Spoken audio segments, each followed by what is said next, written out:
Welcome to proper knowledge. দেখো, আমরা বয়স সংক্রান্ত অঙ্কে পার্ট 1 আর পার্ট 2 করেছি। আজকে আমরা পার্ট 3 করবো। যারা যারা এখনও পার্ট 1 আর পার্ট 2 দেখোনি তারা পার্ট 1 আর পার্ট 2টা দেখে নিও। দেখো, 11 অঙ্কটা কী বলেছে যে 6 বছর আগে সুনিতার বিবাহ হয়েছে। বর্তমানে তার বয়স বিবাহের বয়সের 1.1/4 গুণ। তার ছেলের বয়স তার বর্তমান বয়সের 1/10 গুণ। তার ছেলের বর্তমান বয়স কত? তাহলে 6 বছর আগে সুনিতার বিবাহ হয়েছিল।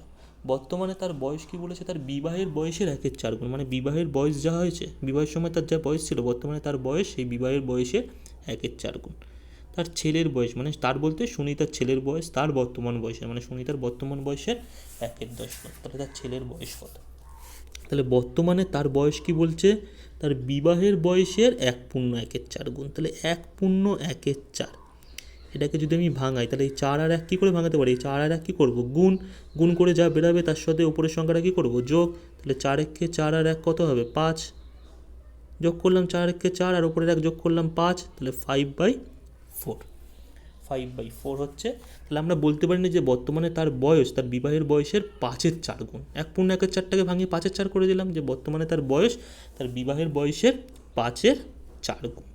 কার বয়সের 5/4 গুণ? বিবাহের বয়সের। তাহলে আমি ধরতে পারি না কার বয়স বলেছে? বিবাহের বয়স। তাহলে নিচেরটা হচ্ছে বিবাহের বয়স। তাহলে ম্যারেজ ধরতে পারি নিচেরটা 4, আর বর্তমান কত? অনুপাত 5। এটাকে অনুপাতে নিয়ে যেতে পারি যে বিবাহের বয়সের 5/4 গুণ না, তাহলে নিচে যেটা থাকবে যার বয়সের এত গুণ বলবে সেটা হচ্ছে নিচের অনুপাতটা হবে। কার বয়সের কত গুণ? যে বিবাহের বয়সের বলেছে না, তাই বিবাহের বয়সটাকে নিচে ধরে নিলাম। এবার তার কী বেরাবে? বর্তমান বয়স। বিবাহের বয়সের এত গুণ তো বর্তমান বয়স, তাহলে উপরে যেটা বেরোবে সেটা বর্তমান বয়স। যার গুণ বলবে, যার এত গুণ, এই বয়সের এত গুণ, তাহলে সেই অনুপাত থেকে যেই অঙ্কই আমরা করি না কেন সেটাকে আমরা নিচে ধরে নেব। এই সংখ্যার এত গুণ, তাহলে কোন সংখ্যার বলেছে? বিবাহের বয়সের এত গুণ, তাই বিবাহের বয়সটাকে নিচে। তার এত গুণ কী বয়স? বর্তমান বয়স, তাহলে উপরে যেটা বেরোবে সেটা বর্তমান বয়স। তাহলে আমরা ধরে নিতে পারি না যে তার বিয়ের সময় তার বয়সের অনুপাত ছিল হচ্ছে 4, আর বর্তমানে তার বয়সের অনুপাত হচ্ছে 5। বিবাহের সময় তার বয়সের অনুপাত ছিল 4, আর বর্তমানে তার বয়সের অনুপাত হয়েছে 5। বিবাহ হয়েছিল ক বছর আগে? 6 বছর আগে। তাহলে এই 6 বছর আগে, মানে এখান থেকে এই অনুপাতে 4 থেকে 5-এর পার্থক্য অনুপাতে হচ্ছে 1, কিন্তু অ্যাকচুয়াল পার্থক্য কত? 6 না। বলছে তার বিবাহ হয়েছে 6 বছর আগে। তাহলে 6 বছর আগে বিবাহ হয়েছে, তাহলে বিবাহের সময় তার বয়সের অনুপাত ছিল 4, এখন তার বয়সের অনুপাত হয়েছে 5। তাহলে এই পার্থক্যই তো 6 বছর, কারণ 6 বছর পর বিয়ে হয়েছে 6 বছর আগে, কিন্তু এখন বর্তমান বয়স কত? তাহলে 5। তাহলে এই ডিফারেন্স হচ্ছে না 6 বছর। এই 4 অনুপাত থেকে 5 অনুপাতে এসে 6 বছর সময় লেগেছে। তাহলে অনুপাতে তাদের পার্থক্য কত? 4 আর 1-এর 5, 4 আর 5-এর পার্থক্য কত? 1। তাহলে লিখতে পারি না যে 1 মানেই হচ্ছে 6। 1 মানেই কত? 6। তাহলে আমাকে বলেছে তার ছেলের বর্তমান বয়স কত হবে। তার ছেলের বর্তমান বয়স বার করতে গেলে তাকে আগে সুনিতার বর্তমান বয়স বার করতে হবে। কেন? যে বলেছে তার ছেলের বর্তমান বয়স কি? তার ছেলের বয়স তার বর্তমান বয়সের 1/10 গুণ, মানে সুনিতার বর্তমান বয়সে। তাহলে সুনিতার বর্তমান বয়সের অনুপাত কত? 5। তাহলে 1 মানে যদি 6 হয়, তাহলে 5 মানে কত? 5 মানে 30। 1/6 গুণ, তাই 5/6 গুণ 30। তাহলে সুনিতার বর্তমান বয়স কত? 30। আর তার ছেলের বয়স কত? সুনিতার বর্তমান বয়সের 1/10 গুণ। তাহলে 30-এর 1/10 গুণ, তাহলে 30 ইন্টু 1/10। তার বর্তমান বয়সের 1/10 গুণ, তাহলে 30-এর 1/10 গুণ করলে কত হবে? 0 0 কাটতে পারি 3। তাহলে তার ছেলের বর্তমান বয়স কত? 3 বছর। Option number B. ভালো করে দেখো আরেকবার কী বলেছে? বর্তমানে তার বয়স তার বিবাহের বয়সের 1/4 গুণ। 1/4কে ভাঙিয়ে নিলাম 5/4। কার 5/4 গুণ? বিবাহের বয়সে, তাই নিচেরটার যার গুণ বলবে সেটা নিচেরটার হবে, বিবাহেরটা তাই নিচে। আর কী বয়স বেরোবে? বর্তমান বয়স। তাহলে উপরে যেটা বেরোবে সেটা বর্তমান বয়স। তাহলে বিবাহ আর বর্তমান বয়সের অনুপাত কত? 4:5। এটা কখন হয়েছে? 6 বছর আগে। তাহলে 4 অনুপাত থেকে 5 অনুপাতে আসছে কত সময় লেগেছে? 6 বছর। তাহলে অনুপাতে তাদের পার্থক্য কত? 4 আর 5-এর পার্থক্য কত? 1 বছর। এই 1 বছর, 1 অনুপাত। তাহলে 4 আর 5-এর পার্থক্য হচ্ছে 1 অনুপাত। তাহলে 1 অনুপাত মানেই তো লিখতে পারি না 6 বছর। 1 অনুপাত মানেই তো 6 বছর, কেন 4 অনুপাত থেকে 5 অনুপাতে আসতে সময় লেগেছে কত? 6 বছর। 6 বছর আগে বিবাহ হয়েছিল, তার মানে এখান থেকে এখানে আসতে 6 বছর সময় লেগেছে। তাহলে 1 অনুপাতের পার্থক্য 6। তাহলে সুনিতার বয়সের বর্তমান বয়সের অনুপাত কত? 5 অনুপাত। তাহলে 5 অনুপাতের পার্থক্য কত? 1 অনুপাত যদি 6 হয় তাহলে 5 অনুপাত মানে হচ্ছে 30। এবার বলছে সুনিতার, যদি বলতো সুনিতার বয়স কত তাহলে 30 বছর হতো। সুনিতার ছেলের বর্তমান বয়স কত, তাহলে সুনিতার ছেলের বর্তমান বয়স সুনিতার বয়সের 1/10 গুণ। তাহলে সুনিতার বর্তমান বয়সের 1/10 গুণ, তাহলে 30-এর 1/10 গুণ, তাহলে 30-এর 1/10 করলে কত হবে, 0 0 কাটলাম, 3 বছর, তাহলে সুনিতার বর্তমান বয়স 3 বছর। এবার যদি বলতো সুনিতার কবে বিবাহ হয়েছিল, কত বছর বয়সে বিবাহ হয়েছিল, তাহলে বিবাহের অনুপাত কত ছিল, 4। তাহলে 1 মানে যদি 6 হয় তাহলে 4 মানে কত হতো, 24। এটাও কিন্তু দিতে পারতো যে সুনিতার কবে বিবাহ হয়েছিল। বুঝতে পারলে? দেখো 12 অঙ্কটা, 12 অঙ্কটা কি বলেছে, যে 5 বছর পর মায়ের বয়স তার ছেলের বয়সের 3 গুণ হবে। কখন, 5 বছর পর। 5 বছর আগে তার বয়স তার ছেলের বয়সের তুলনায় 7 গুণ বেশি ছিল।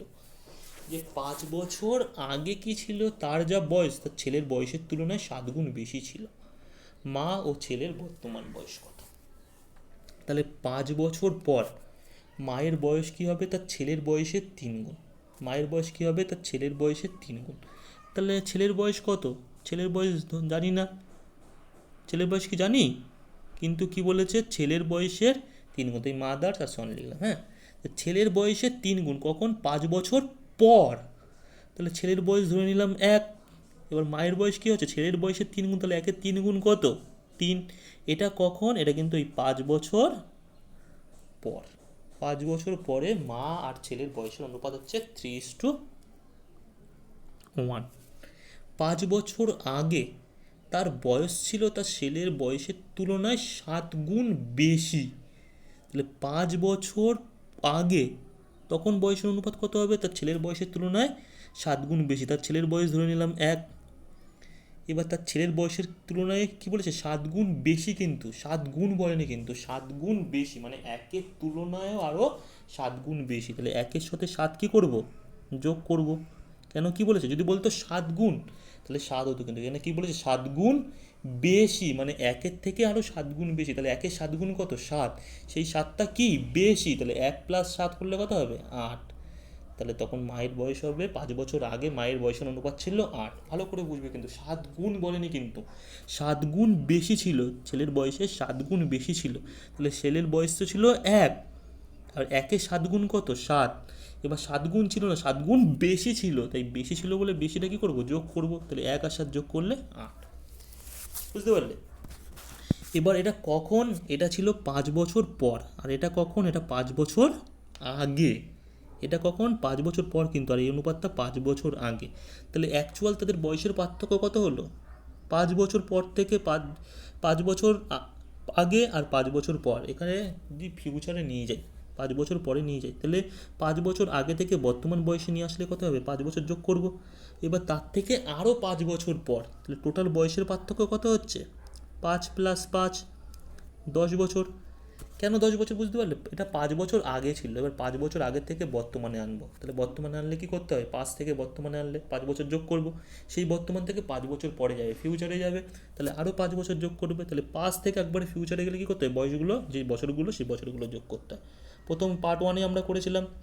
দেখো তাহলে কত হচ্ছে, 10 বছর। তার মানে বলতে পারি না যে 3 থেকে বা 8 থেকে 3-এ গেছে, বা 3 থেকে 8-এ এসছে, কত বছর সময় লেগেছে, 10 বছর। তাহলে 1 থেকে 1-এ এসছে, 10 বছর সময় লেগেছে। তাহলে রেশিওতে তাদের পার্থক্য কত, এই পাশে 3 আর 8-এর পার্থক্য কত, 5, আর এই পাশের পার্থক্য কত, 0। তাহলে পার্থক্য কি সমান হয়েছে? সমান হলে আমি লিখতে পারতাম যে দুপাশে যদি 5 হতো, তাহলে আমি লিখতে পারতাম না যে 5 = 10। সমান হয়নি, তাহলে সমান আমরা কী করে করতে হয়, অনেকবার করেছি, কী করে করতে হয় সমান, তখন ওপরের দুটোর মধ্যে পার্থক্য বার করব। 3 আর 1-এর পার্থক্য কত, 2, 8 আর 1-এর পার্থক্য কত, 7। এবার কী করতে হয়, ওপরে যেই পার্থক্য বেরিয়েছে 2, সেই 2 দিয়ে নিচের অনুপাতটাকে গুণ করব, আর নিচে যেই পার্থক্যটা বেরিয়েছে 7, সেই 7 দিয়ে ওপরের অনুপাতটাকে গুণ করব। তাহলে 7 দিয়ে ওপরেরটাকে যদি গুণ করি তাহলে কত হবে, 21, আর 7 দিয়ে 1-কে গুণ করলে কত হবে, 7। সেরকমই 2 দিয়ে ওপর নিচেরটাকে গুণ করব, তাহলে 2 দিয়ে 8-কে গুণ করলে কত হবে, 16, আর 2 দিয়ে 1-কে গুণ করলে কত হবে, 2। সমান করে নিলাম। কী করে সমান করতে আমরা জানি তো, আগে অনেকবার করেছি, কিন্তু 3 আর 8-এর পার্থক্য দেখেছি এই পাশে 5, আর এই পাশে দেখছি 0, পার্থক্য সমান হয়নি। তাহলে পার্থক্য সমান কী করে করতে হয়, ওপরের দুটোর মধ্যে পার্থক্য দেখতে হয়। তাহলে 3 আর 1-এর মধ্যে পার্থক্য 2 হয়েছে, 8 আর 1-এর মধ্যে পার্থক্য কত হয়েছে, 7।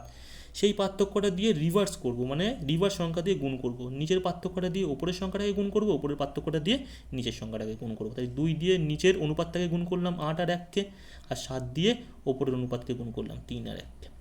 বুঝতে পারলে? তাহলে 21 আর 7 আর 16:2। এবার যখনই গুণ করেছি কিন্তু তখন কিন্তু তাদের আর এই অনুপাতে নেই, কিন্তু বর্তমানে এখন অনুপাত যেটা হয়েছে 5 বছর আগে বা পরে তখন কিন্তু এই অনুপাতে চলে এসছে। এবার অনুপাতে তাদের পার্থক্য কত দেখো, 5। 7 আর 2 এর পার্থক্য কত, 5। তাহলে আমরা লিখতে পারি না দুপাশের পার্থক্য এখন সমান হয়েছে না, তাহলে আমরা লিখতে পারি না যে 5 মানেই হচ্ছে 10 বছর। কেন এই পার্থক্য ছিল টোটাল বয়সের পার্থক্য কত, 10, তাহলে 5 মানেই হচ্ছে 10 বছর। এবার আমাকে কি বলেছে, মা আর ছেলের বর্তমান বয়স কত। তাহলে আমরা যেই অনুপাত ধরে করতে পারি, 5 বছর আগেরটা ধরেও করতে পারি, 5 বছর পরেরটা ধরেও করতে পারি যেটা। এবার এটা কি ছিল যে 21, এখন কিন্তু এই 3:1 নেই, কিন্তু অনুপাতে যখন পরিবর্তন করার পর গুণ হয়ে গেছে তখন কিন্তু অনুপাত এই দুটো হয়ে গেছে, কিন্তু এই দুটো অনুপাত হয়ে গেছে কিন্তু। তাহলে 21:7 এটা কোন অনুপাত, 5 বছর পর না 5 বছর আগের, কোন অনুপাত? এটা 3:1 ছিল কোনটা, 5 বছর পর না, তাহলে কিন্তু এটা 5 বছর পর, আর এটা হচ্ছে 5 বছর আগে। তাহলে আমি যেটা খুশি ধরে করতে পারি। তাহলে আমি যদি 5 বছর আগেরটা ধরে করি, 5 বছর আগে কত ছিল 16, তাহলে 5 মানে যদি 10 হয় তাহলে 16 মানে কত হবে, 5-এর কত গুণ, 2 গুণ, তাহলে 16-র 2 গুণ কত, 32। তাহলে 5 বছর আগে মায়ের বয়স ছিল 32 বছর, আর ছেলের বয়স কত ছিল 2, তাহলে 2 মানে কত, তাহলে 5-এর 2 গুণ 10, তাহলে 2-এর 2 গুণ কত হবে 4। তাহলে 5 বছর আগে ছেলের বয়স ছিল 4 বছর। বুঝতে পারলে? এবার আমাকে বর্তমান বয়স চেয়েছে, এটা কখন ছিল, 5 বছর আগে, কেন ওই 16:2 কি নিচের অনুপাতটা কার ছিল, 5 বছর আগের না, তাহলে এটা 5 বছর আগের অনুপাত। তাহলে বর্তমানে কি হবে, 5 বছর আগে যদি 32 বছর হয় তাহলে বর্তমানে তাদের বয়স কী হবে, ছেলের মায়ের বয়স কত হবে, এটা তো 5 বছর আগে ছিল, তাহলে বর্তমানে আনতে গেলে কী করতে হবে, শুধু 5 বছর যোগ করব। তাহলে 32 আর 5 কত, 37। আর ছেলেরও 5 বছর বাড়বে, ছেলের তো এটা 5 বছর আগের বয়স, তাহলে বর্তমানে বয়স কত হবে, তাহলে আরও 5 বছর যোগ হবে, তাহলে 4 আর 5-এ 9। তাহলে অপশান নাম্বার বি, মায়ের বয়স 37 বছর, ছেলের বয়স 9 বছর। কি বললাম বুঝতে পেরেছো? এবার বলতে পারো দাদা কি আমরা এই অনুপাতটা ধরে করতে পারবো না? হ্যাঁ, এটা ধরেও করতে পারবো। তাহলে 5 মানে যদি 10 হয়, তাহলে যদি আমি এটা ধরে করতাম তাহলে 21 মানে কত হতো, 5-এর কত গুণ, দ্বিগুণ 10, তাহলে 21-এর দ্বিগুণ কত হতো, 42। এবার এটা কখন ছিল, এটা 5 বছর পর ছিল না, 5 বছর পরে, মানে বর্তমান থেকেও 5 বছর পরে। তাহলে বর্তমানে আনতে গেলে কী করতে হবে, ফিউচার থেকে প্রেজেন্ট আনতে গেলে কী করবো, পিছনের দিক থেকে আগে আনতে গেলে 5 বছর মাইনাস করবো, তখন কিন্তু মাইনাস করবো। দেখো প্রথম দিনই কিন্তু বলেছিলাম, তাহলে কী হতো 37 বছর, তাহলেও 37 বছর বেরোতো। এটা তো 5 বছর পরে বেরোচ্ছিলো, এটা তো 5 বছর পরের অনুপাত, সেই 5 বছর পর থেকে বর্তমান আনতে গেলে 5 বছর যোগ করবো, বিয়োগ করবো। কী বললাম বুঝতে পেরেছো? এটা ধরেও করতে পারি, যেটা খুশি ধরে কর। দেখো 13 অঙ্কটা কি বলেছে, যে বাবা ও ছেলে বর্তমান বয়সের সমষ্টি হচ্ছে 45 বছর। 5 বছর আগে তাদের বয়সের গুণফল ছিল বাবার বয়সের 4 গুণ। 5 বছর আগে, ভালো করে বুঝবে কিন্তু, যে বাবা ছেলের বর্তমান বয়সের সমষ্টি 45 বছর। 5 বছর আগে তাদের বয়সের গুণফল, তাদের বয়সের মানে বাবার বয়স আর ছেলের বয়সের গুণফল ছিল বাবার বয়সের 4 গুণ। বাবার 5 বছর আগে যে বয়স ছিল তার বয়সের 4 গুণ। তাহলে বাবা আর ছেলের বর্তমান বয়স কত। এটাকে অনেকভাবে করতে পারি, কিন্তু সবথেকে সহজভাবে দেখাচ্ছি কীভাবে করব। দেখো বাবা আর ছেলের বর্তমান বয়সের সমষ্টি কত, 45। আমি ধরে নিলাম যে বাবাটাকে এফ আর ছেলেটাকে ধরে নিলাম এস, যে বাবার বর্তমান বয়স এফ বছর, ছেলের বর্তমান বয়স এস বছর।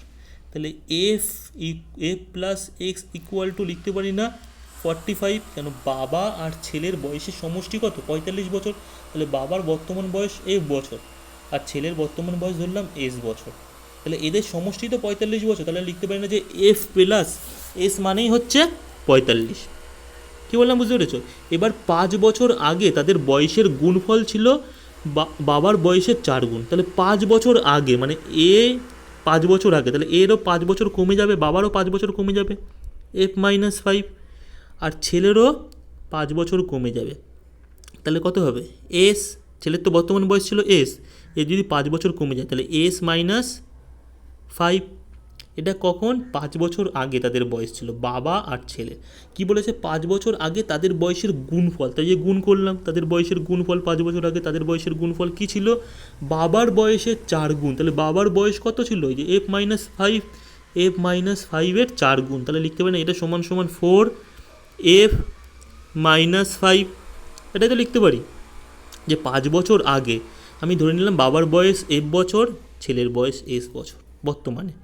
তাহলে বর্তমানে তাদের সমষ্টি কত 45, তাহলে f plus s equal to 45। এবার 5 বছর আগে তাহলে বাবার বয়সে তো 5 বছর এগিয়ে যাবে f-5, আর ছেলেরও বয়সও 5 বছর এগিয়ে যাবে তাহলে s-5, তাহলে f-5 আর s-5 বলেছে তাদের গুণফল 5 বছর আগে তাদের গুণফল, তাই গুণ করলাম বাবার বয়স 5 বছর আগে, ছেলের বয়স 5 বছর আগে। গুণফল কি বলেছে বাবার বয়সের 4 গুণ। তাহলে বাবার 5 বছর আগে যা বয়স ছিল f-5 ছিল বাবার 5 বছর আগে, তার 4 গুণ, গুণ 4। এই যে এবার এখানে দেখো দুটোই সমান সমান আছে না, এইটা ইকুয়াল টু এইটা, তাহলে f-5 আর এই f-5 কেটে দিতে পারি না, তাহলে কি পড়ে থাকছে s-5 ইকুয়াল টু 4। তাহলে s সমান সমান কত হবে 4, এই -5টা ওই পাশে চলে গেলে কী হয়ে যাবে +5, সমান সমান ওই পাশে চলে গেলে কী হয়ে যাবে +5। তাহলে s সমান সমান কত বেরালো 9, তাহলে s মানে কত বেরালো 9। তাহলে s আমরা কাকে ধরেছিলাম ছেলেকে ধরেছিলাম না, তাহলে ছেলের বর্তমান বয়স কত 9 বছর, ছেলের বর্তমান বয়স কত 9 বছর, কারণ s আমি ধরেছিলাম তো ছেলে, তাহলে s এর মান কত বেরিয়েছে 9, ছেলের বর্তমান বয়স 9 বছর। f প্লাস s মানে যদি 45 হয় তাহলে দুজনের বয়সের সমষ্টি যদি 45 হয়, তার মধ্যে ছেলের বয়স 9 বছর, তাহলে বাবার বয়স কত 45 বিয়োগ 9 সমান সমান 36 বছর। দুজনের বয়সের সমষ্টি 45 বছর, তাহলে ছেলের বয়স যদি 9 বছর হয় তাহলে বাবার বয়স কত হবে, তাহলে 45 বিয়োগ 9 36 বছর, 36 বছর। তাহলে কোনটা হবে, ও এখানে অপশানটা ভুল হয়ে গেছে, হ্যাঁ এইটা হবে, এটা 39 না 36 হবে, এটা 36 হবে, হ্যাঁ 36 অপশান নাম্বার ডি, হ্যাঁ 36 বছর ও 9 বছর, যে বাবার বয়স হবে 36 বছর আর ছেলের বয়স হবে 9 বছর, হ্যাঁ এটা ঠিক করে নি, অপশান নাম্বার ডি হবে, বাবার বয়স 36 বছর, ছেলের বয়স 9 বছর।